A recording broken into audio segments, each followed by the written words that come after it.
Today I'm going to build a custom range hood, but first... What we need is a plan. I know.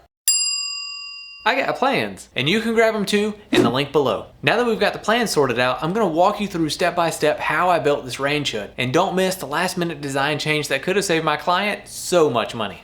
How much money? So much money. Let's get to the build. To kick things off, I start at the miter saw and cut the boards for the frames to their rough lengths. Then over to the joiner, I machine one surface on each board. This step removes any cupping or twisting in the boards and allows me to finish the milling operations with the planer. The end result is lumber that is flat and even thickness throughout the length of the board. At this point, all the solid maple has been jointed and planed just shy of its final thickness. Back at the joiner, I surface one edge of each board in preparation for cutting them to final width on the table saw. Needless to say, there was a little bit of tension in this board. That's tight. I shoved a couple of shims of wood into the kerf to keep the wood from pinching the riving knife, and then continued on with ripping the boards to final width. With everything ripped to width on the table saw, I head over to the miter saw and start cutting the pieces to final length. At this point, I have all the pieces cut to make one side of this range hood. I put blue tape on each one of these pieces so that way I can keep this side separate from the other side. To assemble this, I'll be using dominoes. An easy way to determine where dominoes need to be is to lay out your parts on a bench and just mark both pieces where you want them to be. This removes the need for carefully measuring every piece individually and speeds up the project.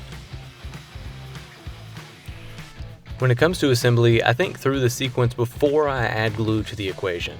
For this frame, I glue the middle style to the rails and then add the outside stiles. If you're using dominoes for the assembly of a project and you're not quite sure what parts to glue together first, just do a dry run with undersized dominoes so you can pull everything back apart easily. Once everything is glued, I set the frame in some parallel clamps and set it aside for the glue to cure. Just like the previous frame, I laid out all of the pieces and then made marks where I wanted to cut for dominoes. Since this frame isn't square, I used painter's tape and super glue to secure some cawls to the frame so that way I had parallel surfaces to clamp against. And before assembly, I knocked down any fuzz that was made when cutting the dominoes to help ensure tight joints in the frame. I start with gluing the dominoes into the holes cut in the front and back stiles. For the dominoes and the stiles, I use the tight setting, and for the rails, I use the loose setting. This allows me a bit of forgiveness during assembly to slide things into place if the location of the slots is slightly off.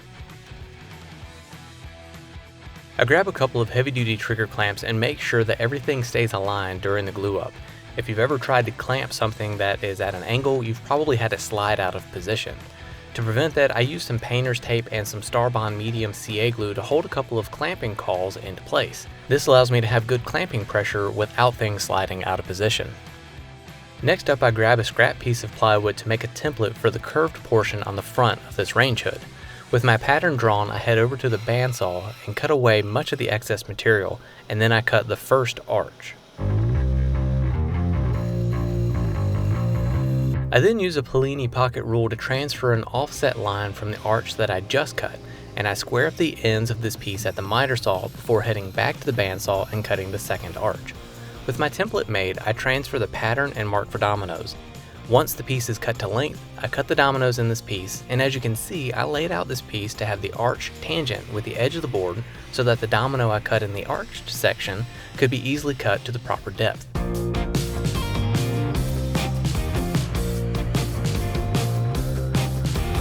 With all the dominoes cut, I head back over to the bandsaw and cut out the curved sections of this piece. Before I jump into assembly, I clamp up the pieces and make sure that the frame is square. I also trim the center stile to length and cut a matching arch in one end. To refine the profile, I lay down a sheet of sandpaper against the arched rail and sand until the contours match. Now we're ready for assembly, and like before, I first glue the center stile to the two rails, and I make sure that that's centered before I put a trigger clamp on it. I then glue the outside stiles to the rails and clamp them in place with some parallel clamps. Okay, at this point all the frames are out of clamps, and the next thing I'm going to do is sand the back of those frames so that my router has a smooth surface to ride on while I cut the rabbets with a rabbeting bit. Now I need to cut a couple of the edges to a 45. This time I opted to break out the ACS rather than using the table saw. I simply lined up the edges of the frame that needed to be cut with the edge of the track, and I set my saw to 45 and went to it. Now I cut a rabbet around the inside of the openings in each frame for the plywood panels to sit in. I cut the rabbets in 2 separate passes and repeat the process on each one of the frames.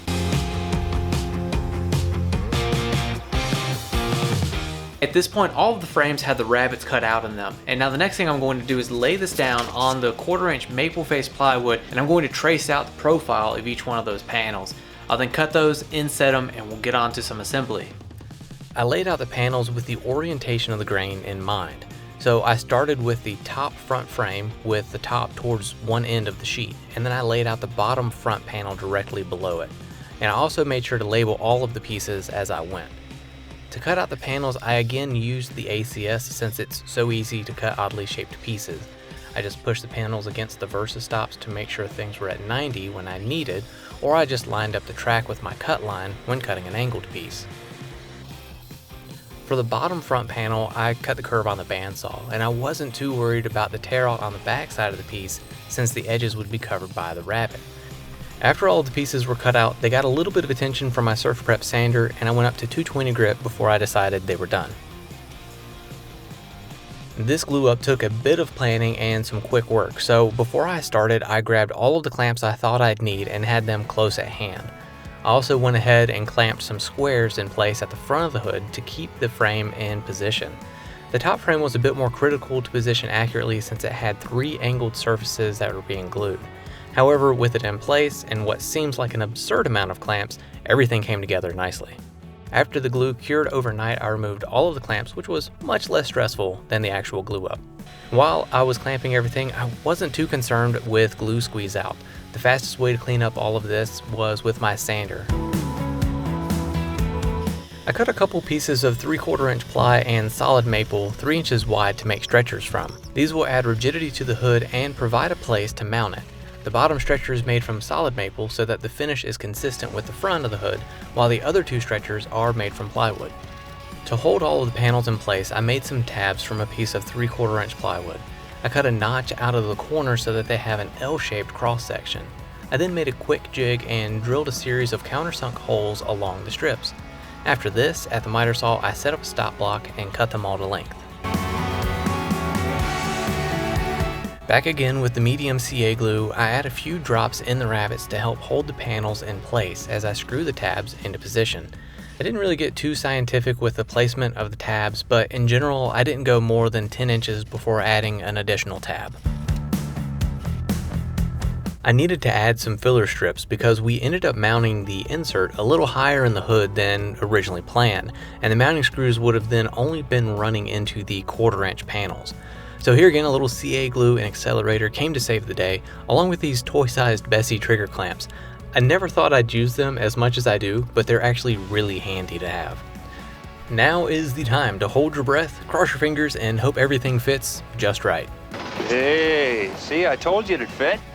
At this point, I set up to make a piece of trim to go around the mid portion of the range hood. Using a 1/4 round bit, I cut the profile on the top and bottom of a strip of maple. Next up, I moved the fence on my table saw to the left side of the blade and tape a rail to the top of the saw for the trim to ride on while I cut it at an angle about halfway into the back of the piece of trim. This will make sense in just a minute. I then reset the table saw back to normal and make a shallow cut on the opposite surface to finish profiling the trim. And with the piece of trim clamped into place, I mark where it needs to be cut and head over to the miter saw. I wanted to glue the trim in place rather than using any brads or nails, so to do this I needed some quick and thick trim glue along with some thick CA glue.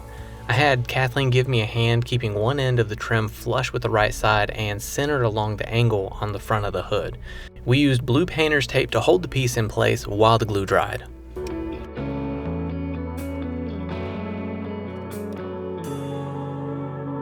I built this range hood to be stained and clear coated to match the client's existing cabinets. That's why I used maple and maple face plywood. And then the designer decided it needed to be painted. Why did they do that?